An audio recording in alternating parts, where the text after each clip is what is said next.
নমস্কার। আমরা আগের ভিডিওটাতে এই যে ডাইজেশন অ্যান্ড অ্যাবজর্পশন পরিপাক শোষণের যে চ্যাপ্টারটা রয়েছে তার আমরা দুটো ভিডিওর মাধ্যমে দেওয়ার কথা বলেছিলাম। প্রথম অংশটাতে আমরা ডাইজেস্টিভ সিস্টেমের আগের পার্ট পর্যন্ত এসেছি, মানে আমি বলতে চাইছি আমরা এই পর্যন্ত গ্যাস জিআই হরমোনস পর্যন্ত পুরোটা পড়া হয়ে গেছে, আমরা বলেছিলাম পুরোটাই বলেছি। এরপর থেকে আমরা সরাসরি পরিপাকে ঢুকে যাব। পরিপাকে ঢুকে যাওয়ার পরে দেখো পরিপাকটা কি জিনিস সেটা আমি আরেকবার রিপিট করছি, ওটাতেও লাস্টে বলেছিলাম যে পরিপাক হচ্ছে যে কঠিন, অদ্রবণীয়, জটিল খাদ্যবস্তু উৎসেচকের উপস্থিতিতে সরল, তরল, শোষণযোগ্য উপাদানে পরিণত হওয়াকে আমরা পরিপাক বলি। এটা কতগুলো যান্ত্রিক প্রক্রিয়ার মাধ্যমে সম্পন্ন হয়। প্রথমে সেটাকে বলি ম্যাস্টিকেশন, মানে আমরা চেবাচ্ছি, দাঁত দিয়ে চিবিয়ে খাচ্ছি, চিবিয়ে খেতে হয়। আর ডিগ্লুটিশন, সোয়ালো, আমরা গিলে দিচ্ছি, তারপরে গিলছি। না চিবিয়ে গিলে দিলে হবে না, চিবিয়ে তারপরে গিলতে হবে। আর পেরিস্টালসিস, এটা ওয়েব লাইক ট্রান্সফার যায়, ফুডটা বোলাস, যেটা আমি ওটার প্রথম ভিডিওটাতে বলেছিলাম যে 3 রকম হবে। একটা ওই স্যালিভা মিশিয়ে চিবিয়ে টিবিয়ে আমরা যখন গিলছি, স্যালিভা মিশ্রিত যে খাদ্যবস্তু মন্ডটা, তাকে বলছি আমরা বোলাস। অ্যাসিড মিশ্রিত হয়ে স্টমাকে যেটা তৈরি হচ্ছে সেটা হচ্ছে কাইম। আর ক্ষুদ্রান্তের শোষণযোগ্য যে তরলটা পরিণত হবে খাদ্যবস্তু, তাকে বলা হয় কাইল। বোলাস, কাইম, কাইল। নাও এইবারে আমরা চলে এসেছি কার্বোহাইড্রেট ডাইজেশন। কার্বোহাইড্রেট ডাইজেশন পরিপাকটাকে আমি খুব সরলভাবে একটা চার্টে দেওয়ার চেষ্টা করেছি। একটু খেয়াল করলে তোমরা পুরো বিষয়টা ক্লিয়ার থাকবে। এখানে আমি অনেকগুলো জিনিস ডিটেলসে বলার চেষ্টা করেছি, আমার মনে হয় সহজ হবে। কি কি দেখো, কোথায় হয় পরিপাকটা, কোথায় হয়, কোন জায়গাতে পরিপাকটা হচ্ছে, পরিপাক নালীর কোন কোন গ্ল্যান্ড আছে, কোন কোন রস ক্ষরণ হয়, পিএইচ কত, প্লিজ লুক দ্যাট ওয়ান্স, পিএইচটা কত কত পিএইচ আছে কোন কোন পোর্শনে, আর কে তাকে স্টিমুলেট করে, ওই সিক্রেশনটার জন্য কে স্টিমুলেট করে, প্লাস কোন উৎসেচক, এবং কোন আলটিমেট দুটো জিনিস, সেটা হচ্ছে কোন সাবস্ট্রেটের উপর কাজ করে, কি কি এন্ড প্রোডাক্ট হয়। ক্লিয়ার? প্রথমে আসছি মাউথ ক্যাভিটি। স্টার্চের ক্ষেত্রে প্রথম যে পরিপাকটা শুরু হবে সেটা হচ্ছে মাউথ ক্যাভিটিতে, মুখগহ্বরের মধ্যে। সেই মুখগহ্বর, আচ্ছা একটু মাঝখানে ডিস্টার্ব করছি, সেটা হচ্ছে বলে রাখছি যে এই পরিপাকগুলো কিন্তু পরীক্ষায় 3 নাম্বারের প্রশ্ন হিসেবে আসতে পারে। কার্বোহাইড্রেট পরিপাক, প্রোটিন পরিপাক, পুরোটা নাও দিতে পারে, শুধু মুখগহ্বর দিতে পারে। প্রোটিনের সময় দেখবে শুধু পাকস্থলীতে প্রোটিন পরিপাক বা ক্ষুদ্রান্ত্রে প্রোটিন পরিপাক, 3 নাম্বারের প্রশ্ন আসতে পারে। ক্লিয়ার? তো এইগুলো একটু খেয়াল করবে ভালো করে। এই চারটা যদি করে রাখো তাহলে দেখবে পুরোটাই তুমি পেরে যাচ্ছ। কি কি? মুখগহ্বরের মধ্যে লালা গ্রন্থি আছে। কজোড়া লালা গ্রন্থি? কি বলেছিলাম? 3 pairs অফ সালিভারি গ্ল্যান্ড, 3 pairs, 3 জোড়া লালা গ্রন্থি আছে। কি ক্ষরণ করে? লালা রস। কত পিএইচ মুখের মধ্যে? 6.8।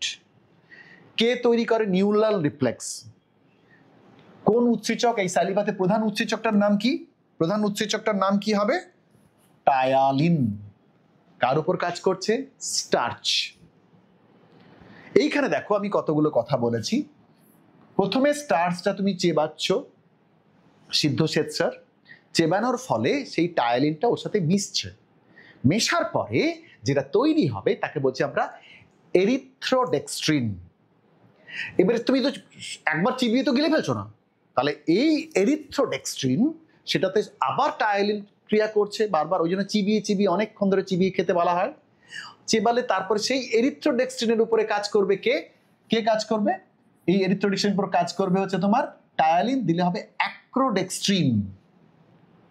আবার টায়ালিন তার উপর কাজ করছে, সে হবে ম্যালটোজ plus ম্যালটোজ like substances. One more questions, খুব ইম্পর্টেন্ট কোয়েশ্চেন্স। আমার নিজের স্টুডেন্ট লাইফের কথা মনে পড়ছে। আমাকে ভাইভাতে ধরা হয়েছিল, তো যে বাচ্চা, আমার স্পেশালাইজেশন বায়োকেমিস্ট্রি ছিল, প্লান্ট ফিজিওলজি, সেখানে জিজ্ঞেস করা হয়েছিল যে বাচ্চারা, যিনি বাইরে নিয়ে এসেছিলেন ভাইবা নিতে আমাদের এমএসসিতে, তিনি যে বাচ্চারা কেন কলার চেবায়, বাচ্চারা কেন কলার চেবায়। আর একটা কোয়েশ্চেন্স আমি যেটা অ্যাড করছি, দুটো কোয়েশ্চেন্সের অলমোস্ট সেম উত্তর। অনেকেই তোমরা বাড়িতে রাত্রে রুটি খাও, সেই রুটি মুখে কোনো তরকারি ফরকারি না দিয়ে শুধু রুটিটা একটু ছিঁড়ে নিয়ে মুখে অনেকক্ষণ ধরে চেবাবে। যখন তুমি মুখে দিলে তখন কিন্তু আদৌ মিষ্টি লাগছে না, এবারে অনেকক্ষণ ধরে চেবালে দেখবে রুটিটা একটু মিষ্টি মিষ্টি লাগছে। ওয়াই? রুটি অনেকক্ষণ ধরে চেবালে মিষ্টি স্বাদ অনুভব হয় কেন? Repeat once again. রুটি, আটা রুটি অনেকক্ষণ ধরে চেবালে, বা ভাতও তাই, অনেকক্ষণ ধরে চেবালে মিষ্টি লাগে কেন?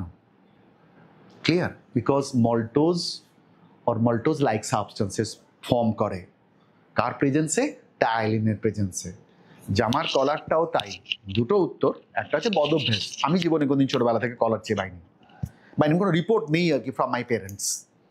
তো আর যেটা মূলত হয়, বাচ্চারা কি করে, তুমি জামার কলারটা দেখবে একটু হার্ড সাবস্টেন্স মার দেওয়া থাকে, স্টার্চ থাকে, হাই স্টার্চ, ওটা খুব কাছে থাকে, ওই জন্য অনেকেই বদভ্যাস, মানে বদভ্যাসই বলা ভালো, চেবাতে থাকে। চেবালে দেখবে একটু একটু মিষ্টি মিষ্টি মিষ্টি মিষ্টি লাগে।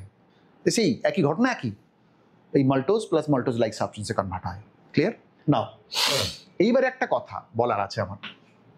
এই যে স্টমাকে বা পাকস্থলিতে কোনো কার্বোহাইড্রেট ডাইজেশন হয় না, তাও আমি লিখেছি এখানে। আমি আবার একটা ব্যাকে যাই। আমি বলেছিলাম যে পরিপাক নালীতে মানে আমাদের উদ্দেশ্য হচ্ছে সরল শোষণযোগ্য তরল খাদ্য উপাদানে পরিণত করা। তো সরল উপাদান স্টার্চের যদি আমরা ডাইজেশন করি তাহলে আমরা কি পাবো? মনোস্যাকারাইড। কি পাবো? গ্লুকোজ, ফ্রুক্টোজ, গ্যালাক্টোজ, এগুলো তো টার্গেট তো আমাদের। দেখো স্টমাকে আছে দু রকম, ওখানে গ্ল্যান্ড পড়েছিলাম আমরা, একটা হচ্ছে চিপ সেলস বা পেপটিক্স গ্ল্যান্ড, অক্সিনটিক গ্ল্যান্ড। এই যে অক্সিনটিক গ্ল্যান্ড থেকে সিক্রেশন হয় গ্যাস্ট্রিক জুস। সেই গ্যাস্ট্রিক জুসের পিএইচটা ভালো করে লক্ষ্য রাখো, নিওনাল রিফ্লেক্স। সেখান থেকে কি সিক্রেশন হচ্ছে? আমি কিন্তু এনজাইমের ঘরে লিখেছি বটে, কিন্তু এটা তো এনজাইম নয় বাবা, এটাতে হচ্ছে ডাইলুট হাইড্রোক্লোরিক অ্যাসিড। এই যে HCl সে কি করছে? সুক্রোজকে ডাইস্যাকারাইড বিশর্করা তাকে ভেঙে দিয়ে তৈরি করছে মনোস্যাকারাইড, গ্লুকোজ প্লাস ফ্রুক্টোজ। খেয়াল করো, এই কারণে এটা লিখেছি, মানে এটা হচ্ছে হাইড্রোলাইসিস হচ্ছে, ওই জন্য এটাকে লিখেছি। তুমি আবার HClটাকে এনজাইম ভেবে বসো না। ক্লিয়ার? এটা কিন্তু পরিপাক নয়, এটা হাইড্রোলাইসিস। ক্লিয়ার? কিন্তু যেহেতু আমাদের টার্গেট ফিল আপ হচ্ছে, এই দেখ মনোস্যাকারাইড ফর্ম করেছে, এই জন্য আমি এটা লিখেছি এখানে। ক্লিয়ার? এরপরে আসো ক্ষুদ্রান্ত্রে প্রথমে কি আসবে বলো? প্যানক্রিয়াট, অগ্নাশয় রয়েছে, অগ্নাশয়ের একটা পার্ট থাকবে, একটা আন্তরিক অন্ত্রের একটা পার্ট থাকবে। ক্ষুদ্রান্তের যে প্রথম অংশটা সেটা যে প্যানক্রিয়াটিক জুস, দেখো পিএইচ পাল্টে গেছে কত, কি করে পাল্টানো? হঠাৎ করে ছিল তো হাইলি অ্যাসিডিক, স্টমাক দিয়ে পেরিয়ে এসছে, সেটা কি করে পাল্টালো? ওই যে bile salt, sodium glycocholate, sodium টরোকোলেট, তারা মিশে সেটাকে নিউট্রাল করেছে, এই পিএইচে নিয়ে এসছে। ক্লিয়ার? তাহলে অ্যাসিডের সাথে সল্ট মিশেছে। আচ্ছা, যে জুসটা প্যানক্রিয়াটিক জুস বলি আমরা, এই প্যানক্রিয়াটিক জুস, যে প্যানক্রিয়াটিক জুসের মধ্যে কি কি রয়েছে? Pancreatic amylase. প্যানক্রিয়াটিক, এখানে একটা কথা বলবো একটু পরেই। প্যানক্রিয়াটিক অ্যামাইলেজ সেটা কি করে? স্টার্চকে, ওইটাই একই রকম এইখানে যা বলেছিলাম ঠিক একই রকম, স্টার্চকে মল্টোজ আইসোমল্টোজ পর্যন্ত কনভার্ট করে নিয়ে আসে। ক্লিয়ার? যে কথাটা বলবো মাঝখানে একটু বলে ফেলছি, সেটা হচ্ছে যে অন্নপ্রাশন কবে হয়েছিল তোমাদের? 6 মান্থের পরে। ওয়াই? আগে কেন হয়নি? ভালো করে ভেবে দেখো উত্তরটা। ইনি তৈরি হননি, এই যে pancreatic amylase not formed before 6 months, এর জন্য অন্নপ্রাশনটা করা হয় 6 মাস বয়সে পরে। ক্লিয়ার? 6 মাস হলে তখন করা হয়, কারণ এই প্যানক্রিয়াটিক অ্যামাইলেজ সিক্রেশন শুরু হয় না। বাচ্চা তো আর চিবিয়ে খাচ্ছে না, তখন তো দাঁত ফাত হয়নি ভালো করে, ওই তো গিলে দিচ্ছে। এবারে যদি এখানে যদি তোমার এটা না থাকে তাহলে তো মুশকিলে পড়ে যাবে। ক্লিয়ার? হজম হবে না, বদহজম হয়ে যাবে। আচ্ছা, এরপর আসছি এই ক্ষুদ্রান্তের যে আন্তরিক গ্রন্থি রয়েছে ইন্টেস্টিনাল গ্ল্যান্ড, সেখানে ইন্টেস্টিনাল জুস, সেখানে এই পিএইচটা দেখো। এবারে সেইখানে থেকে যে করিত হয় যে উৎসেচক ইয়েগুলো, সেই ইন্টেস্টিনাল অ্যামাইলেজ, স্টার্চ, মল্টোজ আইসোমল্টোজে ফর্ম করে। ঠিক আছে? এখানে আরো অনেকগুলো আছে, যেমন ধরো গ্যালাক্টেজ গ্লুকোজে কনভার্ট করে, ল্যাকটোজের উপর কাজ করে, ল্যাকটেজ ল্যাকটোজকে ভাঙে, গ্লুকোজ ফ্রুক্টোজ, ঠিক আছে। তেমনি গ্যালাক্টেজ, সুক্রেজ সুক্রেজের উপর কাজ করে, গ্লুকোজ ফ্রুক্টোজে কনভার্ট করে, এগুলো সবই ইন্টেস্টিনাল গ্ল্যান্ডের মধ্যে থাকে। তাহলে ক্ষুদ্রান্তে গিয়ে এগুলো সরল তরল শোষণযোগ্য খাদ্য উপাদানে পরিণত হয়। ক্লিয়ার? আচ্ছা, এবারে আসছি আরেকবার রিপিট করি তাহলে, যে ওটা একটু ব্যাকে যাচ্ছি আমি আরেকবার, যে প্রোটিন ডাইজেশন শুরু করার আগে কার্বোহাইড্রেশনে মনে রাখবে ক্ষুদ্রান্তে গিয়ে আমরা সরল উপাদানগুলো পেয়েছি। কি কি? গ্লুকোজ, ফ্রুক্টোজ, গ্যালাক্টোজ, এইটা আমাদের টার্গেট। তো ওগুলো আমরা পাবো গিয়ে সবই ক্ষুদ্রান্তে গিয়ে, মানে স্টমাকে পেয়েছি সেটা তো খুব মিনিমাম অ্যামাউন্ট, তো মূলত আমরা পাবো সুক্রেজের উপর কাজ করবে, ল্যাকটোজের উপর কাজ করবে, সেই এনজাইমসগুলো কিন্তু সব আছে ওই ক্ষুদ্রান্তে গিয়ে, আন্তরিক রসে। ক্লিয়ার? আচ্ছা, এরপর আসছি প্রোটিন ডাইজেশন। প্রোটিন ডাইজেশনে দেখো সেই একই রকম চার্ট করেছি, চার্টটা একই রকম।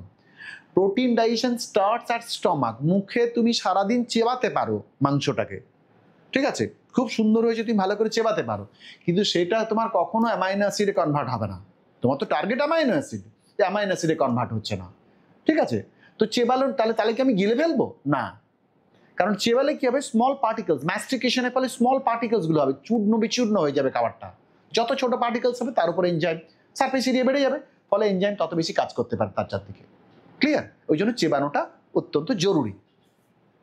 তো স্টমাকে রয়েছে কি গ্যাস্ট্রিক গ্ল্যান্ড, সেখান থেকে গ্যাস্ট্রিক জুস সিক্রেশন হয়। সেই গ্যাস্ট্রিক গ্ল্যান্ডের মধ্যে দেখো দু রকম গ্ল্যান্ড বলেছিলাম, একটা তোমার ওই অক্সিনটিক গ্ল্যান্ড, একটা পেপটিক গ্ল্যান্ড। এই অক্সিনটিক গ্ল্যান্ড থেকে সিক্রেশন হবে, অক্সিনটিক গ্ল্যান্ড থেকে সিক্রেশন হবে এইসিএল, আর পেপটিক গ্ল্যান্ড থেকে সিক্রেশন হয়েছে পেপসিনোজেন। এই পেপসিনোজেনের অ্যাক্টিভেটর হচ্ছে এইসিএল, যেটা পেপসিনে কনভার্ট করে। ACL convert the pepsinogen into pepsin, active pepsin. সেই পেপসিন কি করে, প্রোটিনের উপর কাজ শুরু করে। এখানে একটু দেখো, যেটা বলছিলাম একটু আগে, 3 মার্কসের কোয়েশ্চেন আসতে পারে। প্রোটিন পেপসিনের সাথে মিশে তৈরি করবে acid metaprotein. Acid metaprotein, sorry, primary proteose. Primary proteose থেকে সেকেন্ডারি প্রোটিওজ। সেকেন্ডারি প্রোটিওজের উপরে ওই সেই আগেরটা যেমন কার্বোহাইড্রেট বলছিলাম, ঠিক তেমনি প্রাইমারি প্রোটিওজ থেকে সেকেন্ডারি প্রোটিওজ, সেকেন্ডারি প্রোটিওজ থেকে পেপটন। তাহলে এই পর্যন্ত চলে এলো তোমার পাকস্থলীতে, এই পরিপাকটা কমপ্লিট হচ্ছে। ক্লিয়ার? আচ্ছা, বাচ্চাদের ক্ষেত্রে, ছোট পুচকির ক্ষেত্রে, তো প্রোরেনিন যেটা বলেছিলাম সেটা ইসিএল এর প্রেজেন্সে রেনিন কনভার্ট করে। সেই রেনিন কি করে, দুগ্ধ প্রোটিন যেটা রয়েছে প্যারাকেজিনেট, আর পেপসিন কি করে, প্যারাকেজিনেটকে পেপটনে কনভার্ট করে ছোটদের ক্ষেত্রে, বাচ্চাদের ক্ষেত্রে। ঠিক আছে? আচ্ছা, এবার আসছি আমরা ক্ষুদ্রান্তে। ক্ষুদ্রান্তে কি কি পাবো? দুটো অংশ পাবো। একটা পাবো তোমার ওই অগ্নাশয়, আর পাবো হচ্ছে আন্তরিক গ্রন্থি। আন্তরিক গ্রন্থিতে ক্ষেত্রে স্মল যে পেপটাইডস গুলো রয়েছে আন্তরিক গ্রন্থির ক্ষেত্রে, তো প্যানক্রিয়াটিক জুসে একই রকম ট্রিপসিনোজেন। এখানে কি ছিল, পেপসিনোজেনের অ্যাক্টিভেটর এইসিএল, এখানে ট্রিপসিনোজেনের অ্যাক্টিভেটর এন্টারোকাইনেজ। ট্রিপসিনোজেনের অ্যাক্টিভেটর এন্টারোকাইনেজ। সেই এন্টারোকাইনেজ কি করে, ট্রিপসিনোজেনকে ট্রিপসিনে কনভার্ট করে। ট্রিপসিনে কনভার্ট করার পর একই রকম ভাবে যেরকম স্টমাকে হয়েছিল তেমনি দেখো প্রোটিন থেকে অ্যালকালি মেটাপ্রোটিন, অ্যালকালি মেটাপ্রোটিন থেকে প্রাইমারি প্রোটিওজ। অ্যালকালি, এখানে ছিল অ্যাসিড, এখানে alkali, ক্ষারীয়, আম্লিক, ক্ষারীয়। Primary proteose, secondary proteose, secondary proteose থেকে পেপটন, পেপটন থেকে স্মল পেপটাইড, ছোট ছোট ছোট ছোট পেপটাইডে ভেঙে দেবে। ক্লিয়ার? আর কি আছে না, কাইমোট্রিপসিনোজেন। সেই কাইমোট্রিপসিনোজেনটা ট্রিপসিন ছিল, কাইমোট্রিপসিন তৈরি হয় যেখান থেকে স্মল পেপটাইডস, তারপর কিছু carboxy peptide, small amino acid, তারপর ডিঅক্সি রাইবো নিউক্লিয়াস, ডিএনএ কাজ করে, নিউক্লিক অ্যাসিডে ভেঙে দেয়, নিউক্লিওটাইডসে কাজ করে। ঠিক তেমনি ইন্টেস্টিনাল গ্ল্যান্ডে যে রয়েছে নিউরোনাল রিফ্লেক্স, সেখানে আছে অ্যামাইনো পেপটাইডস। অ্যামাইনো পেপটাইডের যে একদম সবকটা কিন্তু সেই ইন্টেস্টিনাল আন্তরিক গ্রন্থিতে সাক্কাস এন্টেরিকাসের মধ্যে অ্যামাইনো পেপটাইডেস, সেটা কি করে, ছোট ছোট পেপটাইডের উপর কাজ করে অ্যামাইনো অ্যাসিডে রূপান্তর করে। তাহলে এই যে চার্টগুলোতে আমাদের উদ্দেশ্য কিন্তু আলটিমেট অ্যামাইনো অ্যাসিডে চলে যাওয়া, সেগুলো কিন্তু পর পর পর পর টেবিল করে করে দেওয়া আছে। আশা করি তোমাদের অসুবিধা হওয়ার কথা নয়। ক্লিয়ার? আচ্ছা, এরপরে পরেরটাতে আমরা যাই ফ্যাটের ক্ষেত্রে। ফ্যাটটা দেখো কম্পারেটিভলি সোজা, কম্পারেটিভলি সোজা। কম্পারেটিভলি সোজা কেন বলছি, এখানে দেখো কি কি গ্ল্যান্ড রয়েছে এখানে। স্টমাকের মধ্যে গ্যাস্ট্রিক গ্ল্যান্ড বলেছিলাম, কিন্তু অ্যাডাল্টের ক্ষেত্রে খুব মিনিমাম ব্যাপার। মূলত স্মল ইন্টেস্টাইনে এখানে দেখো লিভার, এতক্ষণ কিন্তু লিভারের কথাটা আমার কোথাও উল্লেখ করতে হয়নি, কিন্তু আছে, প্রত্যেকের ক্ষেত্রেই কাজে লাগে, কারণ ওই যে অ্যাসিডিক মিডিয়ামটাকে ওরা অ্যালকালি মিডিয়ামে কনভার্ট করছে।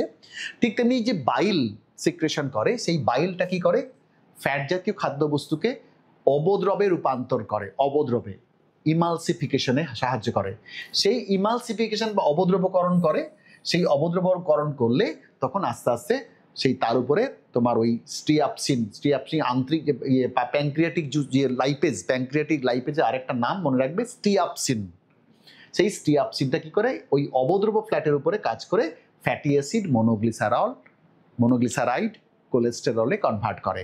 আর ইন্টেস্টিনাল যে কাজগুলো করেছে, সেখানে যে ইন্টেস্টিনাল যে লাইপেজগুলো রয়েছে, সেগুলো আলটিমেট সেই ফ্যাটের উপর কাজ করে ফ্যাটি অ্যাসিড ও কোলেস্টেরল। কোনো একটি ত্রুটির কারণে, কোনো কারণে এটা ছোট বড় হওয়ার জন্য এটা দেখা যাচ্ছে না, তো এখানে জাস্ট বলে দিলাম যে প্যানক্রিয়াস যেমন এখানে লিখেছি, তেমনি এখানে আছে আন্তরিক রস,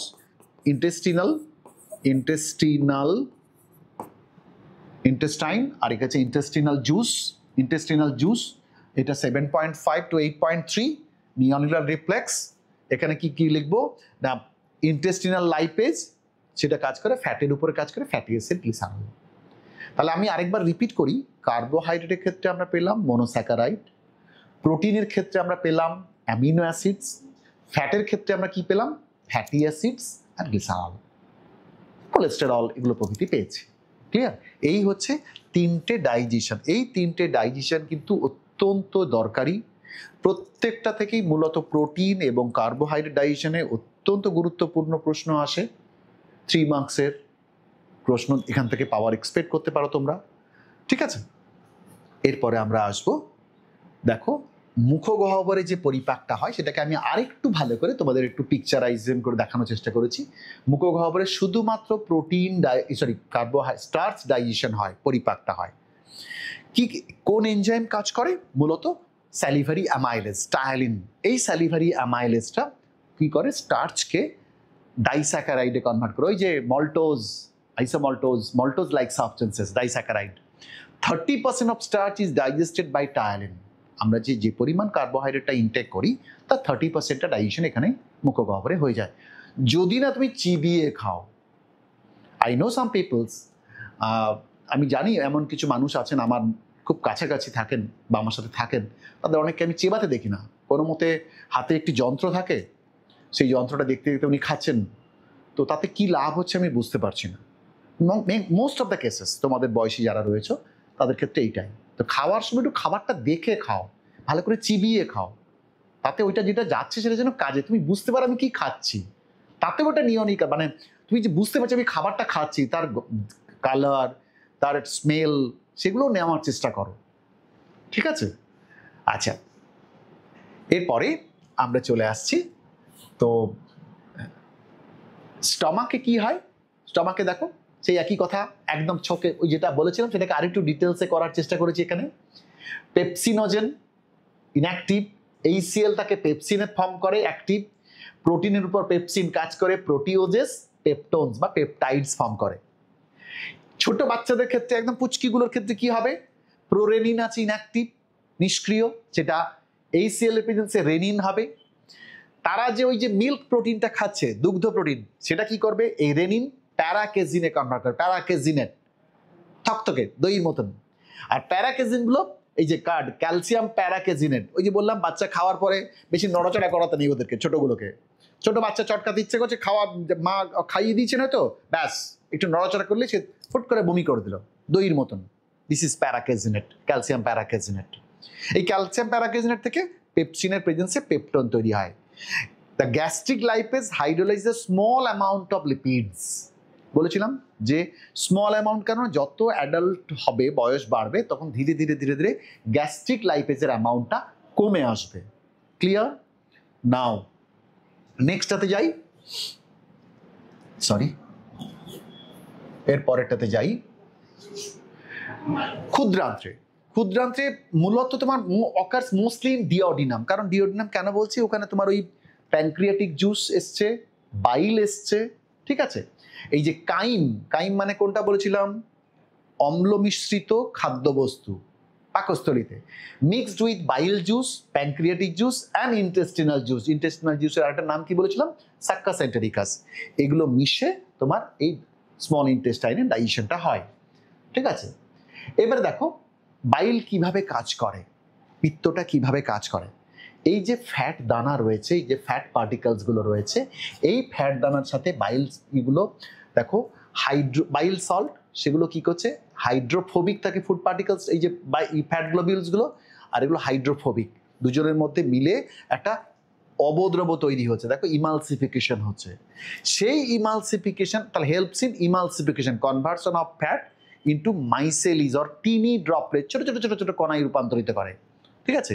এবং তাতে কি হয়, সারফেস এরিয়াটা বেড়ে যায়, যাতে ওই লাইপেজ এনজাইমটা পুরোটার উপর কাজ করতে পারে, ক্লিয়ার। সেই জন্য বাইলটা অত্যন্ত গুরুত্বপূর্ণ একটা অংশ আমাদের শরীরের। নাও পরেরটাতে যাই, প্যানক্রিয়াটিক জুস। প্যানক্রিয়াটিক জুসের ক্ষেত্রে অনেকগুলো এনজাইম বলেছিলাম, তার মধ্যে দেখো মূলত অ্যামাইলোপেপসিন, প্যানক্রিয়াটিক অ্যামাইলেজ, ওই যে বলছিলাম 6 মাসের আগে অন্নপ্রাশন করা উচিত নয়, hydrolyses the remaining starch into the disaccharide. যদি ওখানে মুখগহ্বরে যেটা পরিপাক হয়নি, সেটা এখানে রিমেনিং যে পার্টটা রয়েছে সেটা এখানে ডাইস্যাকারাইডে কনভার্ট হয়। যেমন স্টার্চ, অ্যামাইলোপসিন, মল্টোজ, আইসোমল্টোজ, লিমিট ডেক্সট্রেন্স।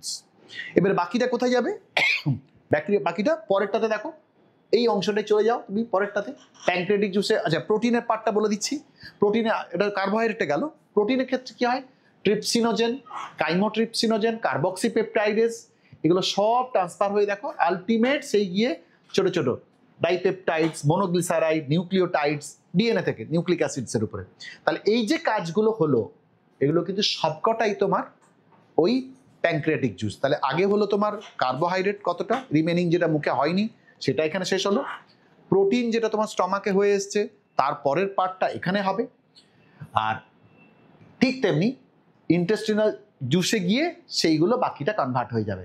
ইন্টেস্টিনাল জুসে দেখো ডাইপেপটাইডসগুলো অ্যামাইনো অ্যাসিডে কনভার্ট হচ্ছে, ডাইপেপটাইডেজ। ওই যে বললাম চার্টে একটু দেখা যাচ্ছিল না আগেরটাতে, মল্টোজ, ম্যালটেজের, যেখানে স্পেলিং সাবধান, TOAC, maltose, maltase enzyme, glucose plus glucose, মানে দুটো গ্লুকোজ তৈরি করে একটা ডাইস্যাকারাইড থেকে, মল্টোজ থেকে। ল্যাকটোজ, ল্যাকটেজের প্রেজেন্সে গ্লুকোজ প্লাস গ্যালাক্টোজ, দেখো মনোস্যাকারাইড, সব মনোস্যাকারাইড, ওখানে অ্যামাইনো অ্যাসিড, এগুলো সব মনোস্যাকারাইড। দেখো sucrose enzyme, sucrase, glucose plus fructose. Nucleotides কি করে, নিউক্লিওসাইডসে কনভার্ট করে। নিউক্লিওসাইডের পার্থক্য তোমরা নিশ্চয়ই জানো। নিউক্লিওটাইড মানে হচ্ছে কি, মাঝখানে একটা pentose sugar, that is ribose or deoxyribose sugar, আর তার ফার্স্ট কার্বনে কে থাকবে, নাইট্রোজেন বেস, আর ফিফথ কার্বনে কে থাকবে, ফসফরিক অ্যাসিড। এই তিনটাকে নিয়ে আমরা কি বলি, নিউক্লিওটাইড। আর ওখান থেকে ফসফরিক অ্যাসিড বাদ দিয়ে দাও, শুধু তোমার ওই নাইট্রোজেন বেস আর পেন্টোজ সুগার দিলে হবে নিউক্লিওসাইড। তো এই নিউক্লিওসাইড তৈরি করে, এই নিউক্লিওসাইডের উপর কাজ করে নিউক্লিওসাইডেজ, তখন দেখো সুগার আর বেসেসে কনভার্ট হয়ে যাবে, ওই যে রাইবোজ সুগার বা ডিঅক্সিরাইবোজ আর নাইট্রোজেন বেসেসগুলো, ক্লিয়ার। তো আর কি ডাইগ্লিসারাইড যেগুলো তৈরি হচ্ছিল, ডাইগ্লিসারাইড যেগুলো, সেই ডাইগ্লিসারাইড, মনোগ্লিসারাইডগুলো লাইপেজের উপরে ফ্যাটি অ্যাসিড, গ্লিসারল। দেখো তো সবকটাই আমাদের যেগুলো আমরা এক্সপেক্টেড, আমরা যেটা চাইছিলাম সব এসছে কিনা, অ্যামাইনো অ্যাসিড এসছে, মনোস্যাকারাইড এসছে, ফ্যাটি অ্যাসিড, গ্লিসারল এসছে, ক্লিয়ার। আচ্ছা, এরপরে এই লার্জ ইন্টেস্টাইনে এখানে কিন্তু ডাইজেস্টিভ কোনো অ্যাক্টিভিটি নেই, পরিপাক কোনো ভূমিকা নেই এখানে। এটা মূলত ওয়াটার, মিনারেলস অ্যান্ড সার্টেন ড্রাগসের অ্যাবজর্পশনে সাহায্য করে, clear. Certain drug absorption of water, minerals and certain drugs. এখানে একটা ছোট্ট কথা বলি, বয়স্ক মানুষের ক্ষেত্রে যাদের কনস্টিপেশন হয় তাদের বলা হয় ইসবগুলের ভুসি খেতে, কারণ ওই যে স্টুলটা হার্ডি হয়ে যাচ্ছে, ওখানে জলের পরিমাণটা কমে যাচ্ছে, তার জন্য কি হয়, ডিফিকেশন বা মল নির্গমনে অসুবিধা হয়। তখন ডাক্তারবাবু অনেক সময় ইসবগুলের ভুসি খেতে বলেন।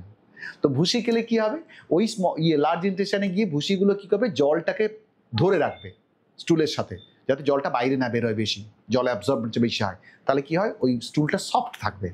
ঠিক আছে, তো এই lubricating the easy passage together and the lubricating, এই যে দেখো অ্যাডহেয়ারিং ওয়েস্ট মেটেরিয়ালস মূলত কাজ কি করে, এইগুলো কাজ করে, মিউকাস ক্ষরণ করে, সেই মিউকাসের জন্য ওই স্টুলের রিলিজটা সহজ হয় আর কি। তো এটা কোনো ডাইজেস্টিভ অ্যাক্টিভিটি নয় যদিও।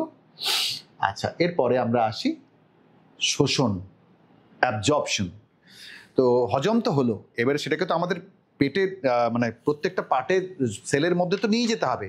তো সেই সেলের মধ্যে নিয়ে যাওয়ার জন্য শোষণ যেটা হয়, সেই শোষণটা কি হয়, মানে কার্বোহাইড্রেট কীভাবে শোষণ হয়, ফ্যাটের কীভাবে শোষণ হয়, প্রোটিনের কীভাবে শোষণ হয়, সেগুলো আমরা দেখব। প্রথমে দেখো এই শোষণটা দু রকম হয়, একটাকে বলি আমরা অ্যাক্টিভ, একটাকে বলা হয় প্যাসিভ। সক্রিয় শোষণ, নিষ্ক্রিয় শোষণ। নিষ্ক্রিয় যেটা হয় সেটা মূলত অভিস্রবণ এবং ব্যাপন প্রক্রিয়ার মাধ্যমে। ব্যাপন দু রকম, একটা সরল ব্যাপন, একটা হচ্ছে ফ্যাসিলিটেড ডিফিউশন। ঠিক আছে, তো এই যে অ্যাক্টিভ আর প্যাসিভের বেসিক ডিফারেন্সটা কি বলবো পরেরটাতে, হয়তো আমি স্লাইডে দেখাবো যে এটিপি মিডিয়েটেড, এটিপি লাগবে মানে খরচ হবে, শক্তি খরচ হবে, তাকে বলছি অ্যাক্টিভ। যেখানে শক্তি প্রয়োজন হয় না তাকে বলছি আমরা নিষ্ক্রিয় বা প্যাসিভ। ক্লিয়ার? তো দেখো এই যে এটা হচ্ছে তোমার ক্যাপিলারিস, এইটা দেখো তোমার আন্তরিক গহ্বর, তার মধ্যে তোমার রেডি হয়ে জিনিস আছে, monosaccharide, amino acid, fatty acid, এগুলো সব রেডি হয়ে আছে। এইগুলো আমাদের যে ক্ষুদ্রান্তের মধ্যে যে রয়েছে, ইলিয়ামের মধ্যে যে ফিঙ্গার লাইক প্রজেকশন, সেইগুলোতে ওরা অ্যাবজর্ব করে নেবে। ক্লিয়ার? সেই অ্যাবজর্পশনটা আমরা দেখব কিভাবে অ্যাবজর্পশন করে।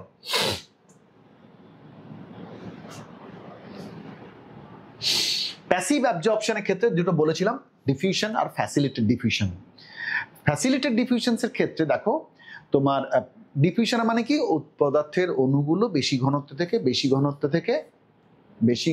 থেকে এই দেখো প্রচুর ঘনত্ব রয়েছে, কম ঘনত্বের দিকে ছড়িয়ে পড়ছে, তাকে বলছি আমরা সরল ব্যাপন, ডিফিউশনস, সিম্পল ডিফিউশনস। এইটা সিম্পল ডিফিউশনস। আর সহায়ক ব্যাপন কোনটা বলছি, কারোর মাধ্যমে বেশি ঘনত্ব থেকে কম ঘনত্বের দিকে, কারোর মাধ্যমে, দিস ইজ প্রোটিন, এইটা প্রোটিন, এই প্রোটিনের মাধ্যমে এদিক থেকে এদিকে আসছে, প্রোটিন বাহকের মাধ্যমে, প্রোটিন ক্যারিয়ারের মাধ্যমে। ঠিক আছে, তাকে বলা হয় ফ্যাসিলিটেড ডিফিউশনস, প্যাসিভ। এখানে কোনো শক্তি প্রয়োজন হচ্ছে না। আর পরেরটাতে যেটা যাচ্ছি, এরপরে আসো এই যে অ্যাক্টিভ ট্রান্সপোর্টে দেখো যেটা বলেছিলাম, আসল ফলো করি, এই যে এটিপি মিডিয়েটেড, এই যে প্রোটিন যে রয়েছে, প্রোটিন ক্যারিয়ার, তাকে ওপেনিং ক্লোজিং এর জন্য তোমার এটিপি লাগবে। ঠিক আছে, তো এটা মূলত দেখো লোয়ার ওখানে কি দেখেছিলে, হায়ার টু লোয়ার, এখানে দেখো লোয়ার টু হায়ার কনসেন্ট্রেশন, মানে লোয়ার থেকে হায়ারের দিকে চলে আসছে। ক্লিয়ার? লোয়ার থেকে হায়ার কনসেন্ট্রেশন দিচ্ছে। ঠিক আছে, ঘনত্বের মানে কসমোটিক গ্রেডিয়েন্টের বিপরীতে যাচ্ছে, তাই তো? এখানে শক্তি লাগবে। এই যে absorption of nutrients from lower concentration region to higher concentration region, that is against concentration gradient. এই কথাটা এগেইনস্ট কনসেন্ট্রেশন গ্রেডিয়েন্ট, এবং এটা শক্তির প্রয়োজন হয়, needs energy. Clear? Amino acids, monosaccharide, that is glucose, electrolytes, sodium, এগুলো মূলত তোমার এই পদ্ধতিতে শোষিত হয়। ঠিক আছে, সোডিয়াম মূলত তোমার সোডিয়াম পাম্প, গ্লুকোজের ক্ষেত্রে কাজে লাগে। আচ্ছা, নেক্সট ফ্যাট অ্যাবজর্পশন, এটা অত্যন্ত গুরুত্বপূর্ণ। পরে আমি একটা চার্ট দিয়ে দেখানোর চেষ্টা করেছি। প্রথমে ইনিশিয়াল ব্রেকডাউন হয়, ভেঙে যায়, তারপরে বাইলের সাথে পিত্তের সাথে মিলে ইমালসিক অবদ্রবকরণ হয়, তারপরে হয় উৎসেচকের কাজ করে, সেই উৎসেচক কাজ করার পর অ্যাবজর্পশন হেল্প করে, সেই অ্যাবজর্পশনসগুলো কেউ কাউকে হেল্প করছে, বাইল সল্ট কখনো হেল্প করছে, কেউ অন্যান্য জিনিসের সাথে মিশে অন্যান্য পদার্থ তৈরি করছে, দিয়ে আস্তে আস্তে শোষণটা হচ্ছে। এই চারটা একটু খেয়াল করো। তো essential fat absorption is critical for survival. Fat provides the concentrated energy from cell membrane, form cell membrane, support brain function, sphingoside, enable the fat soluble vitamin K, আচ্ছা, আমরা যেখানে ছিলাম যে ওয়াই ফ্যাট অ্যাবজর্পশন ম্যাটার, কেন আমাদের fat অ্যাবজর্পশনটা জরুরি, বলছে যে efficient fat absorption is critical for survival.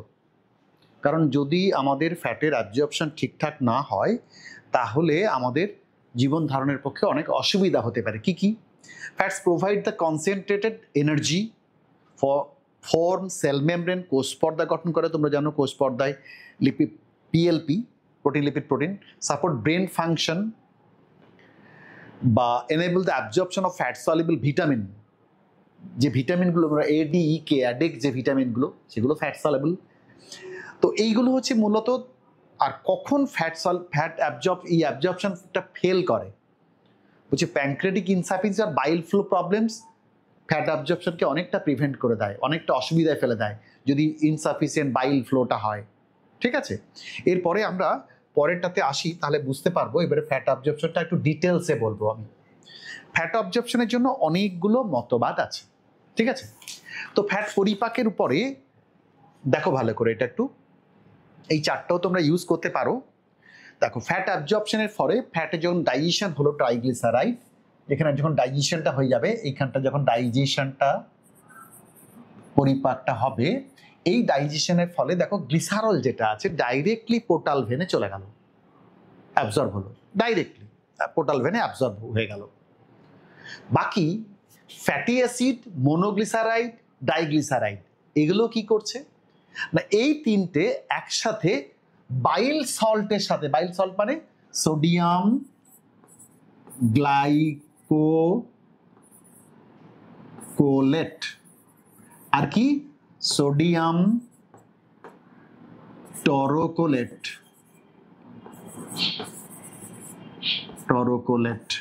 এই সোডিয়াম গ্লাইকোলেট, সোডিয়াম টরোকোলেট, এই দুটো বাইল সল্ট এই তিনটের সাথে মিলে একটা মাইসেলি ফর্ম করে।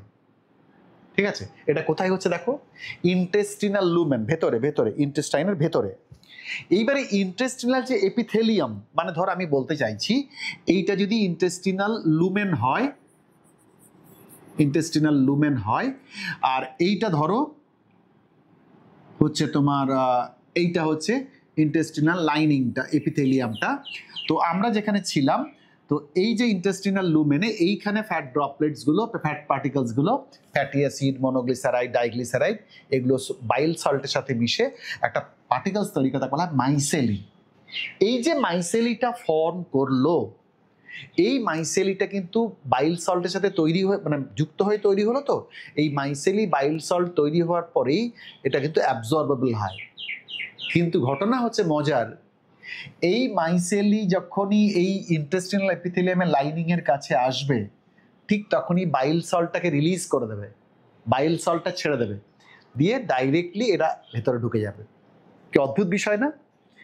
বলছে এই অ্যাবজর্পশন, এটাকে কোলাগুগু এফেক্ট বলে, যে কোনো একটা পার্টিকেলসের অ্যাবজর্পশন বা সিনথেসিস তার নিজস্ব দরকার হয়, নিজের সিম্পল মলিকুলসগুলো দরকার হয়, বা একটা ইউনিটের দরকার হয়, কিছুটা ইউনিটের দরকার হয়, তাকে কোলাগুগু এফেক্ট বলে, ফ্লোরেটিক এফেক্ট।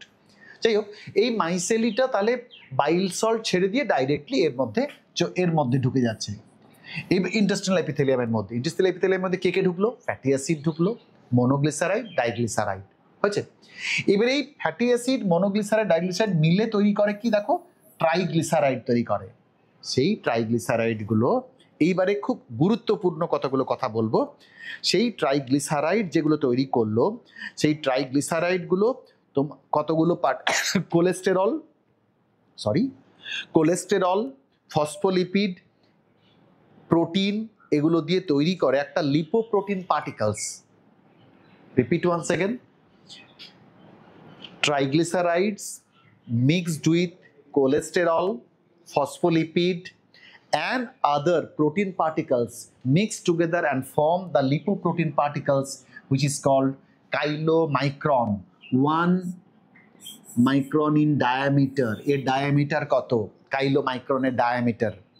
এই কাইলোমাইক্রনস গুলো তোমার ডাইরেক্টলি অ্যাবজর্ব হবে, ল্যাকটিয়ালে চলে যাবে।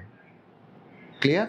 তাহলে কত রকম ভাবে শোষণ হলো? ইন্টেস্টিনাল লুমেন থেকে গ্লিসারলগুলো ডাইরেক্টলি পোর্টাল ভেনে চলে গেল, ফ্যাটি অ্যাসিড, মনোগ্লিসারাইড, ডাইগ্লিসারাইড মিলে বাইল সল্টের সাথে যুক্ত হয়ে তৈরি হলো মাইসেলি।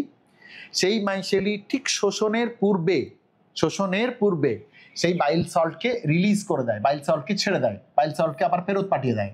ঠিক আছে, বাইল সল্ট যেমন নিল ঠিক তেমনি ওটাকে ফেরতও পাঠিয়ে দেয়, দিয়ে ডাইরেক্টলি এরা ফ্যাটি অ্যাসিড মনোগ্লিসারে ডাইগ্লিসাইড চলে এলো ইন্টেস্টিনাল এপিথেলিয়ামে। এই ইন্টেস্টিনাল এপিথেলিয়ামে আসার পর মিলে তৈরি করে ট্রাইগ্লিসারাইড। সেই ট্রাইগ্লিসারাইডগুলো প্রোটিন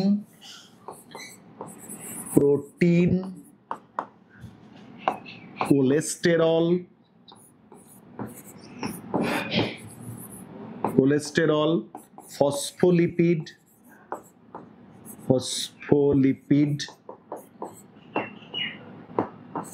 মিলে তৈরি করে কি কাইলোমাইক্রন। এই কাইলোমাইক্রন ডাইরেক্টলি ল্যাকটিয়ালে অ্যাবসর্ব হয়। ক্লিয়ার? এই হচ্ছে ফ্যাট অ্যাবজর্পশনের বিষয়বস্তু। এইবারে যে ফ্যাটি অ্যাসিড, এবারে কতগুলো কথা বলি। তাহলে আমরা এখানে শেষ করলাম কোনটা? কার্বোহাইড্রেট, প্রোটিন আর ফ্যাটের অ্যাবজর্পশনটা। ফ্যাট অ্যাবজর্পশনটা অত্যন্ত গুরুত্বপূর্ণ, এটা একটু ভালো করে করো তোমরা। এবারে এই ডিসঅর্ডারে যাওয়ার আগে আমি আরও কতগুলো কথা একটু বলে দিই। ডিসঅর্ডারে যাওয়ার আগে তাহলে অ্যাবজর্পশন হয়ে যাওয়ার পর এরপর আমরা কি পড়বো? অ্যাসিমিলেশন। একদম খাদ্য গ্রহণ, পরিপাক হয়ে গেল, শোষণ হয়ে গেল। এবারে সেই শোষণ মানে সেলের মধ্যে গেল, এবারে সেটা আত্তীকরণ হবে, অ্যাসিমিলেশন। সেই আত্তীকরণের ক্ষেত্রে যে ধরো আমি স্টার্চের ক্ষেত্রে আমরা কি পেয়েছিলাম? Monosaccharide, glucose, fructose, galactose. এবারে এইগুলো মনোস্যাকারাইডসগুলো এবারে আস্তে আস্তে ইউনিট ফর্ম করে এগুলো আস্তে আস্তে আত্তীকরণ হবে। এই যে আত্তীকরণ হবে, আত্তীকরণের সময় মূলত কি করে? যকৃতের মধ্যে গ্লুকোজগুলো মানে গ্লাইকোজেনেসিস মানে গ্লাইকোজেনে কনভার্ট হবে স্টোর করার জন্য। যে গ্লুকোজগুলো ইউজ হচ্ছে, বাকি যেগুলো এক্সট্রা যেগুলো আছে সেগুলো তোমার গ্লাইকোজেনেসিস যকৃতে হবে। ঠিক আছে, তো যকৃতে গ্লাইকোজেনেসিস হবে, এই মাসেলে কিছুটা থাকবে গ্লাইকোজেনেসিস করে, গ্লাইকোজেন ফর্ম করে থাকবে। নিওগ্লুকোজেনেসিস, নন কার্বোহাইড্রেট প্রোডাক্ট থেকে গ্লুকোজ সিনথেসিস, এটাও লিভারে হয়। ঠিক আছে, ইনসুলিন যেমন প্রিভেন্ট করে এগুলোকে। তো এইগুলো গেল ইয়ের ক্ষেত্রে, তোমার শর্করার আত্তীকরণের ক্ষেত্রে। এরপরে আমরা আসছি প্রোটিন অ্যাসিমিলেশন। প্রোটিন যে অ্যামাইনো অ্যাসিডগুলো যে তৈরি লাইজেশনের ফলে যে অ্যামাইনো অ্যাসিড তৈরি হলো, সেই অ্যামাইনো অ্যাসিডগুলো যেগুলো কাজে লাগার কথা, যেগুলো আমরা ইউটিলাইজেশন করব, সেগুলো তো হলোই। এক্সট্রা যে অ্যামাইনো অ্যাসিডগুলো সেগুলো তোমার ব্লাডের মধ্যে অ্যামাইনো অ্যাসিড পুল তৈরি করে, অ্যামাইনো অ্যাসিড পুল। সেই অ্যামাইনো অ্যাসিড পুলগুলো আমাদের অ্যামাইনো অ্যাসিডের ভান্ডার গড়ে তোলে, যে ভান্ডারটা প্রয়োজনে বিভিন্ন স্থানে বাহিত হবে এবং যকৃত সহ বিভিন্ন শহর ডিঅ্যামাইনেশন, ট্রান্স অ্যামাইনেশন এইসব কাজে অংশ নেবে। ফ্যাটের আত্তীকরণের ক্ষেত্রে সাবকিউটিনিয়াস লেয়ার, যেটা ফ্যাট ডিপো, আমাদের যে কিউটিনিয়াস লেয়ার আছে সেখানে জমা হবে আস্তে আস্তে ত্বকের নিচে, তাকে বলা হয় ফ্যাট ডিপো। এভাবে ফ্যাটগুলো সঞ্চিত থাকবে। এই গেল তিনটে জিনিসের আত্তীকরণ। এরপরে তোমাদের এই চ্যাপ্টারের ক্ষেত্রে আমি একদম প্রথম ভিডিওটাতে বলেছিলাম যে আচ্ছা আরেকটা কথা বলে রাখি, এরপরে লাস্ট যেটা ফেজ হয় সেটা হচ্ছে তোমার ইজেশনের ক্ষেত্রে কি হয় না, মূলত মল যেটা বাইরে বেরিয়ে যায় সেটাকে আমরা ইজেশন বলি, বহিষ্করণ বলি। সেই মলটা আসলে কি? আনডাইজেস্টেড ফুড মেটেরিয়াল, পরিপাক হয়নি এমন খাদ্যবস্তু। ঠিক আছে, অপাচ্য খাদ্যবস্তু। সেই অপাচ্য খাদ্যবস্তুগুলো মল হিসেবে শরীরের বাইরে বেরিয়ে যাচ্ছে। তো এই যে শরীরের বাইরে যেটা বেরিয়ে যাচ্ছে মল, তাতে জল থাকছে কত? 75%, কঠিন থাকছে 25%। তো কঠিনের মধ্যে কি কি থাকবে? ফাইবার থাকবে প্রচুর পরিমাণে, আর তোমার রিমেনিং ফুড পার্টিকেলস, ব্যাকটেরিয়া থাকবে, ফ্যাট, ইনঅর্গানিক সাবস্টেন্সেস, প্রোটিন, এগুলো থাকে। আর এর কালারটা হয় ইয়েলোইশ কালার। কেন হয় না, বাইলে পিত্তের মধ্যে যে আছে বিলিরুবিন, সেই বিলিরুবিনগুলো তোমার অন্ত্রে জারিত হয়ে স্টার্কোবিলিন বলে একটা কম্পাউন্ড তৈরি করে, স্টার্কোবিলিনোজেন, হ্যাঁ, এগুলো তৈরি করে। এবং ইউরোবিলিন যেটা আছে সেটাও কিন্তু এই মলের কালার, স্টার্কোবিলিন ইউরোবিলিনের সাথে যুক্ত হয়ে মলের কালারটা ইয়েলোইশ করে। ঠিক আছে, কিন্তু মলের একটা দুর্গন্ধ হয়, সেই অর্ডারটার কারণটা কি? মূল কারণ হচ্ছে হাইড্রোজেন সালফাইড, স্ক্যাটোল বলে একটা কম্পাউন্ড থাকে, চিপ কম্পাউন্ড, স্ক্যাটোল, ইন্ডোল, মারক্যাপটন। আরেকবার রিপিট করি, হাইড্রোজেন সালফাইড, স্ক্যাটোল, মারক্যাপটন, ইন্ডোল, এই সমস্ত পদার্থের উপস্থিতির জন্য এর একটা ব্যাড অর্ডার হয়, বাজে গন্ধ হয়। ক্লিয়ার? তো এটা গেল তোমার ওটা তুই অ্যানাল স্ফিংটার দিয়ে যেরকম ইয়ে করে কন্ট্রোল করে রাখে, এগুলো বেরিয়ে গেল। এরপরে আমরা চলে আসি কতগুলো ডিসঅর্ডারের ক্ষেত্রে। সেই ডিসঅর্ডারগুলো হলেই আমরা এটা শেষ করতে পারবো এই চ্যাপ্টারটা। ডিসঅর্ডারের মধ্যে প্রথমে যেটা আমরা বলবো, দেখো কতগুলো কি কি আছে। জন্ডিস। জন্ডিসে কি হয়? জন্ডিসে প্রথম যে জিনিসটা গন্ডগোলটা হবে সেটা হচ্ছে তোমার গায়ের রংটা হলুদ হয়ে যাবে, তাই তো?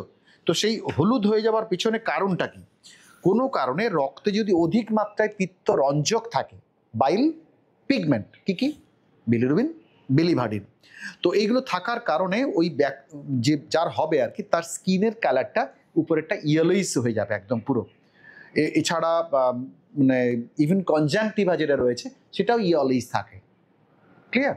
তো এইটাকে আমরা সিমটমস আর কি। বিলিরুবিনের নর্মাল যে পরিমাণ যেটা আছে সেটা হচ্ছে 1 mg পার ডেসিলিটার, মানে কত থাকে? 1 নর্মাল হচ্ছে 1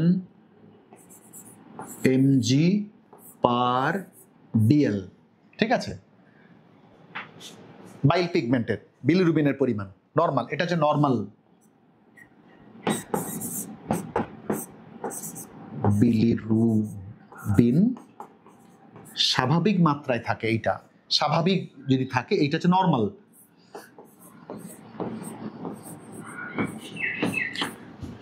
যদি এটা বেড়ে 2-এর উপরে চলে যায়, 2 to 3 হয়ে যায়, তাহলেই কিন্তু তোমার বেশি মাত্রায় জন্ডিসের ক্ষেত্রে আমরা 2 to 3 পাই। আরও বেশি হলে তারও ক্ষতি। তো এই জন্ডিসের কারণ অনেকগুলো কারণ রয়েছে। তো মূলত যেটা তোমার লিভার ড্যামেজকে করে, তো জন্ডিসের কতগুলো টাইপস আছে, তার মধ্যে প্রথম যে জন্ডিসটা বলবো সেটা হচ্ছে হিমোলাইটিক জন্ডিস। হিমোলাইটিক জন্ডিস হচ্ছে তোমার প্লীহাতে আরবিসি বা লোহিত রক্তকণিকার ভাঙন অতিরিক্ত পরিমাণ বৃদ্ধি পেলে হিমোলাইটিক জন্ডিস হয়। জানো তো, বাচ্চাগুলো জন্মানোর পরেই একটু 2-3 দিন ওদের তো মায়ের বডি থেকে ওরা এসেছিল, এবারে সেই আরবিসিগুলো ভেঙে গিয়ে নতুন আরবিসি যখন তৈরি হয় তখন এত দ্রুত ভাঙতে থাকে, তখন বাচ্চাদের একটা ইনবর্ন তোমার প্রথমে প্রাথমিক অবস্থায় কিছুটা পরিমাণ ওদের জন্ডিস দেখা যায় প্রত্যেক নর্মাল বেবির ক্ষেত্রে, এবং যদি বেশি মাত্রা হয়, অতিরিক্ত পরিমাণ হয়, তখন সেটা খারাপের দিকে যায়। তাহলে এটাকে বলা হয় হিমোলাইটিক জন্ডিস। সেকেন্ড যেটা আছে সেটা হচ্ছে হেপাটোসেলুলার জন্ডিস। হেপাটোসেলুলার জন্ডিসের কি কারণে মূলত কি কারণ হতে পারে? ভাইরাল হেপাটাইটিস এ, আর মারাত্মক যেটা ভাইরাল ডিজিজ হেপাটাইটিস বি, যেটা লিভার সিরোসিসের কারণ হয়ে ওঠে।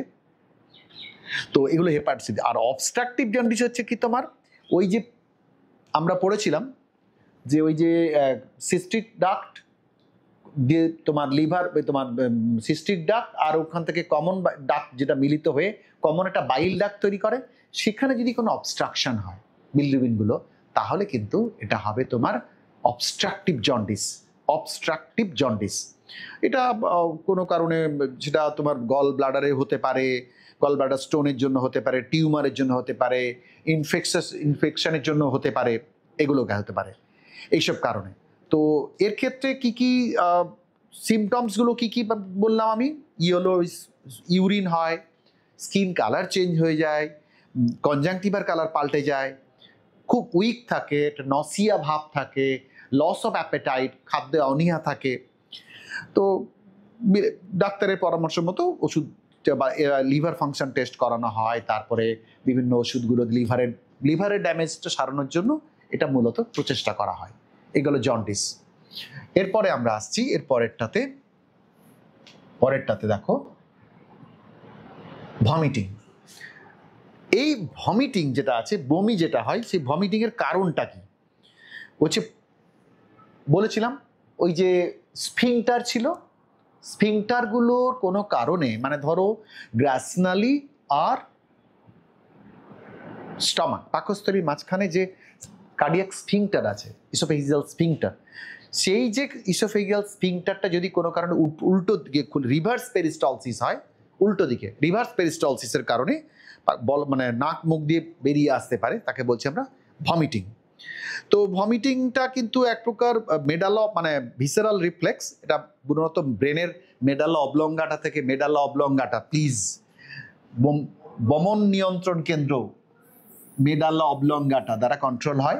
Ejection of stomach content through mouth, স্টমাকের মধ্যে যে পাকস্থলীর মধ্যে যে খাবারটা থাকে সেটা তোমার মুখ দিয়ে বেরিয়ে আসে, অনেক সময় নাক দিয়ে বেরিয়ে আসে। বমি করতে গিয়ে দেখো নি অনেক সময় নাকে চলে এসছে, ঠিক আছে, সেটা খুব অস্বস্তিকর। তো এটা দ্বারা নিয়ন্ত্রিত হয় ভমিটিং। আচ্ছা, প্রচণ্ড এর অনেক কারণ, সেটা হচ্ছে ওভার ইট, খুব বেশি খাওয়া দাওয়া হতে পারে, বা ফুড পয়জনিং হতে পারে, অথবা ধরো তোমার ইনডাইজেশনে হতে পারে, এক্সেসিভ অ্যালকোহল ইনটেকের ক্ষেত্রে হতে পারে, বা ইন্টেস্টাইনে কোথাও কোনো ইনফেকশন ঘটলে সেটা হতে পারে, অ্যাসিডিটির সমস্যা থাকলে, অনেকের আবার তোমার ওই কি বলে মোশন সিকনেসে বমি হয়, গাড়িতে উঠলেই বমি হতে থাকে, সেসব বিভিন্ন কারণে হয়। তো আবার এছাড়া এতে তোমার মূলত আমরা কি বলি অ্যান্টিমেট্রিক যে মেডিসিনসগুলো, ডোপামাইন অ্যান্টাগোনাসিস, অ্যান্টিহিস্টামিন, এই ধরনের মেডিসিনসগুলো আমরা ইউজ করি, ঠিক আছে। আর এরপরে যে জিনিসটা পাবো আমরা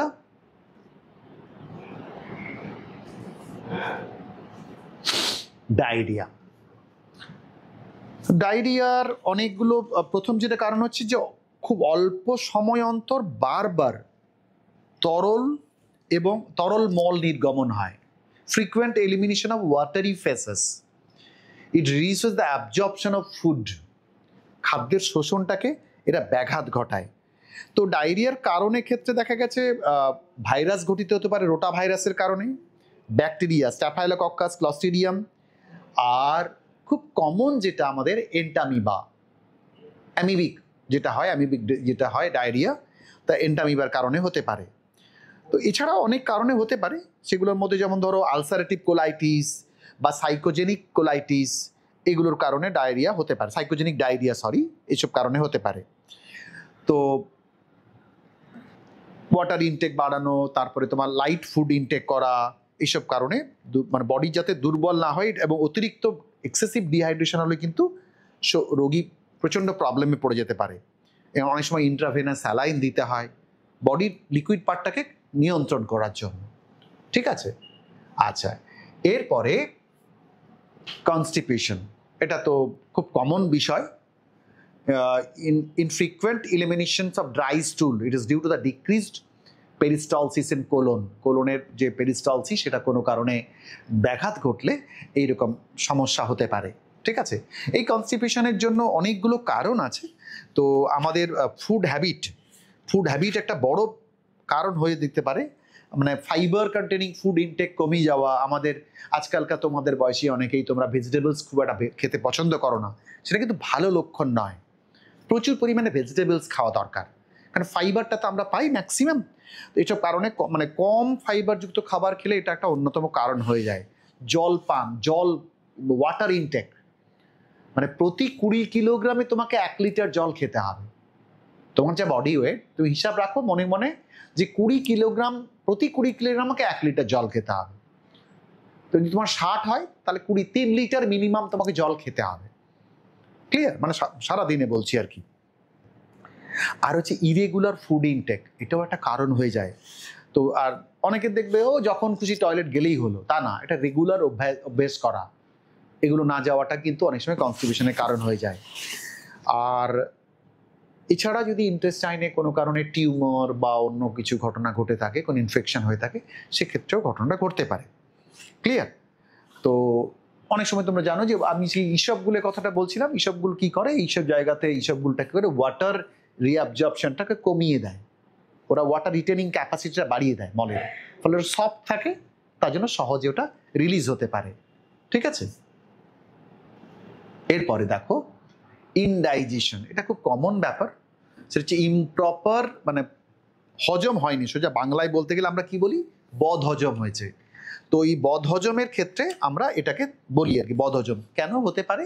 ইম্পর্টেন্ট অ্যাংজাইটি হতে পারে, ইনঅ্যাডিকুয়েট এনজাইম সিক্রেশন হতে পারে, ফুড পয়জনিং হতে পারে, প্রচণ্ড মশলাদার খাবার খেলে হতে পারে, ঠিক আছে।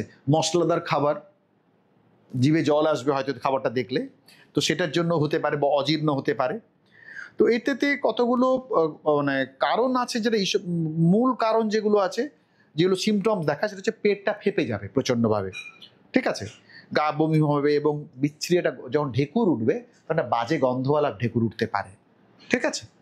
তো এইগুলো হচ্ছে তোমার ইনডাইজেশন, যেটা বলা হয় হার্ড ওয়ার্ড, মানে পেটের মধ্যে যেন মনে হচ্ছে আগুন জ্বলছে আর কি, দাউ দাউ করে জ্বালা করছে। আচ্ছা, অ্যাংজাইটি কিন্তু ওয়ান অফ দ্য ইম্পর্টেন্ট মানে ফ্যাক্টরস, অ্যাংজাইটির কারণেও হতে পারে। ঠিক আছে, যেটা আমরা বলি অনেক সময় আইবিএস এর প্রবলেম যাদের থাকে তাদেরও হয় অনেক সময়, ইরিটেবল বাউল সিনড্রোম। পরে তোমরা পড়বে। এরপর আমরা আসবো PEM, protein energy malnutrition. Protein energy malnutrition, এই যে ডিসঅর্ডার, এই ডিসঅর্ডারগুলো ভয়ানক ডিসঅর্ডার। প্রোটিন এনার্জি ম্যালনিউট্রিশনের মধ্যে প্রথম যেটা বলবো, এটা হচ্ছে তোমার খাদ্যে ক্যালোরির অভাব এবং প্রোটিন ডেফিসিয়েন্সি অফ প্রোটিন, এই দুটো খেয়াল রেখো, যে খাদ্যে প্রোটিনের অভাব, এছাড়া এই যে deficiency of protein and food calories, খাদ্যে ক্যালোরির অভাব এবং প্রোটিনের অভাবের কারণে এটা ঘটনাটা ঘটে। তো পিইএম দু রকম হয়, প্রোটিন এনার্জি ম্যালনিউট্রিশন। একটাকে বলি আমরা ম্যারাসমাস, একটা কোয়াসিওরকর ইন চিলড্রেন, বাচ্চাদের মধ্যে মূলত এই দুটো দেখা যায়। তো দুটো কি জিনিস সেটা আমরা আস্তে আস্তে এবারে দেখি। প্রথমে আসছে ম্যারাসমাস। ম্যারাসমাসের কি কি কারণগুলো দেখেই আমরা পরপর কি কি কারণ আমি এখানে দেওয়ার চেষ্টা করেছি যতগুলো পেরেছি। তার মধ্যে দেখো প্রথম যে কারণটা বলছি, due to deficiency of both protein and calories it is found infant less than a year of age. 1 বছরের কম বয়সী বাচ্চাদের ক্ষেত্রে এই ম্যারাসমাসটা দেখা যায়। খেয়াল করো, প্রোটিন অ্যান্ড ক্যালোরিজ ম্যারাসমাসের ক্ষেত্রে, কোয়াসিওরের ক্ষেত্রে দেখবে একটা, এখানে দুটো। আচ্ছা, কি কি কারণে হতে পারে? Replacement of mother's milk by food with proper deficiency of calories. ঠিক আছে, যারা যে সমস্ত বাচ্চারা মাতৃদুগ্ধ পায় না, তাদের রিপ্লেসমেন্ট যে ফুডগুলো দেওয়া হয় তাতে প্রপার প্রচুর মানে অল্প পরিমাণ পায়, ওরা এনার্জি পায় বা তোমার প্রোটিন পায়, সেসব কারণে এই যেগুলো হতে পারে। সিমটমস কি কি? বৃদ্ধি, অত্যন্ত ছবিগুলো লক্ষ্য রাখো, impaired growth, replacement of tissue proteins. ঠিক আছে, টিস্যু প্রোটিন বা পেশি যে প্রোটিনটা থাকে, তো তোমার কোলাজেন প্রোটিন, সেগুলো অভাব ঘটে। Extreme emaciation of the body, দ্রুত শরীরগুলো ভাঙতে থাকে, প্রচণ্ড ভেঙে যায় শরীর, বা অঙ্গ প্রত্যঙ্গগুলো সরু হয়ে যায়, থিন লিম্স হয়ে যায়। দেখো ড্রাই থিন রিঙ্কল স্কিনগুলো দেখো একদম পাতলা হয়ে গেছে এবং শুকনো খসখসে হয়ে গেছে আর কি। Decline growth rate and body weight, impaired growth and development of brain and mental faculties যেগুলো আছে, ব্রেন মানসিক এবং মস্তিষ্কের যে মানসিক বিকাশ, তার সঠিক বিকাশ ঘটে না। ক্লিয়ার? এটা অত্যন্ত একটা বাজে ডিজিজ বাচ্চাদের ক্ষেত্রে, এবং মূলত তোমার যে সমস্ত ইয়েতে তোমার ওই প্রোটিন আর ইয়েগুলো অপুষ্টিতে যে সব বাচ্চারা ভোগে তাদের ক্ষেত্রে দেখা যায়। এরপরে আসছে কোয়াসিওরকর, যেটা বলছিলাম, খেয়াল করো। কোয়াসিওরের ক্ষেত্রে প্রথমে যেটা বলবো সেটা হচ্ছে প্রোটিন ডেফিসিয়েন্সি অনলি, শুধুমাত্র প্রোটিন ডেফিসিয়েন্সির জন্য এটা ঘটে, শুধুমাত্র প্রোটিন ডেফিসিয়েন্সি। এটা কি লিখেছে দেখো, replacement of mother's milk by a high calorie low protein diet. High calorie low protein diet এটার জন্য হয়। A child more than 1 year of age, clear? Wasting মাসলগুলো নষ্ট হয়ে যায়, অঙ্গ প্রত্যঙ্গ সরু হয়ে গেছে। ঠিক আছে, unlike marasmus, some fat is still under the skin. কিন্তু ম্যারাসমাসে দেখো এই স্কিনগুলো এত ছিল না, মানে এখানে দেখো কোয়াসিওরকারে স্কিনে কিন্তু ফ্যাটের কিছু থাকে এবং ফুলে গেছে। দেখো এই বাচ্চাটার পাটা দেখো, এই পাটা একদম ফোলা ফোলা লাগছে, এগুলোকে ইডিমা বলে, এক্সটেন্সিভ ইডিমা, বিভিন্ন অংশ ফুলে টুলে যায় আর কি। ঠিক আছে, তো এইগুলো তোমার কমন ডিসঅর্ডারগুলোর মধ্যে পড়ে। তো পরের যে পার্টগুলো আমরা এই গেল টোটাল বিষয়টার উপরে। এখান থেকে আমরা এবারে কতগুলো কোয়েশ্চেন্স আমরা আলোচনা করতে পারি, এই পুরো চ্যাপ্টারটা থেকে কি কি প্রশ্ন এখানে আমরা এক্সপেক্ট করতে পারি। প্রথমে হচ্ছে সেই একদম প্রথমে দেখো, প্রথম 1 নম্বর ভিডিওতে আমরা বলেছিলাম যে এখানে আমরা কোন কোন পার্টগুলো দেখব। প্রথমে বলেছি যে এই ডিসঅর্ডারগুলো, পেছন থেকে যাই শেষ থেকে আসি। ডিসঅর্ডার যেগুলো দেখলে তোমরা, এই ডিসঅর্ডারগুলো দিতে পারে, যে কোনো একটা ডিসঅর্ডার দিতে পারে, কারণ উল্লেখ করো। ঠিক আছে, এই কোয়াসিওরকোর ম্যারাসমাসের পার্থক্য আসতে পারে, এগুলো। নেক্সট, এরপরে যে অংশটা বলবো সেটা হচ্ছে যে বিভিন্ন ডাইজেস্টিভ যে পার্টগুলো আমাদের বডির, বিভিন্ন ডাইজেস্টিভ পার্ট, সেগুলো ডেসক্রিপশন আসতে পারে, তার কি কাজ, বিভিন্ন রসগুলোর কি কাজ, এগুলো দিতে পারে। তো তার মধ্যে যেন মূলত ধরো তোমার স্যালিভা, বা ধরো স্যালিভারি গ্ল্যান্ডসের নাম্বার উল্লেখ করো, সংখ্যা উল্লেখ করো, সেগুলি কোথায় অবস্থিত এবং তার থেকে কোন নালীর মাধ্যমে এখানে এসে পৌঁছায় সেগুলো উল্লেখ করো। বুঝেছো? এটা একটা যেতে পারে। প্রোটিন ডাইজেশনের কথা বলেছিলাম, যে প্রোটিন ডাইজেশনের সময় শুধু পাকস্থলিতে প্রোটিন পরিপাক, প্রোটিন ডাইজেশন ইন স্টমাক, 3 মার্কসে দিয়ে দিতে পারে। সেক্ষেত্রে তোমরা এই যে স্লাইডে আমি যেগুলো তোমাদেরকে চার্ট দিয়ে দেখাচ্ছিলাম, সেই চার্টগুলো তোমরা ব্যবহার করতে পারো। তাহলে লেখা কম হবে, চার্টের মধ্যে পুরোটা আমরা ডেসক্রিপশন দিতে পারবো। ক্লিয়ার? এরপরে যেরকম ধরো আরও কথা বলি, তোমার ওই যে ছোট ছোট কোয়েশ্চেন্সগুলো যেগুলো 2 মার্কসের, সেখান থেকে পেতে পারি আমরা, যে এই যে প্যানক্রিয়াটিক স্ফিংটার্সগুলো, স্ফিংটার অফ ওডি, বা ধরো তোমার ইসোফেগিয়াল স্ফিংটার, বা ধরো পাইলরিক স্ফিংটার, এদের লোকেশন কোথায় অবস্থান, কি কাজ করে। ক্লিয়ার? বা ধরো প্রোটিনের ক্ষেত্রে তোমার স্টমাকের ক্ষেত্রে যে এইচসিএলটা কোন জায়গা থেকে সিক্রেশন হয়, বা ধরো এগুলো কোত্থেকে সিক্রেশন হয়, এই জিনিসগুলো আমরা বড় বড় ছোট ছোট কোয়েশ্চেন্সের মধ্যে পেতে পারি। ক্লিয়ার?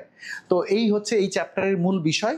তো আমার মনে হয় দুটো যে ভিডিও দেওয়া হলো তাতে এই চ্যাপ্টারটা পুরোপুরি কভার হয়ে যাওয়া উচিত। তো বারবার বলছি, যতগুলো চ্যাপ্টার ফিজিওলজিতে আছে, হিউম্যান ফিজিওলজিতে, তার মধ্যে মূলত তোমার এটা হচ্ছে প্রথম চ্যাপ্টার। আরেকবার রিপিট করছি, প্রথম ভিডিওটাতে বলেছিলাম যে এই চ্যাপ্টারটা নিট বা সর্বভারতীয় পরীক্ষায় নেই, সিবিএসসি আইএসসি গুলো ওদের সিলেবাসে নেই।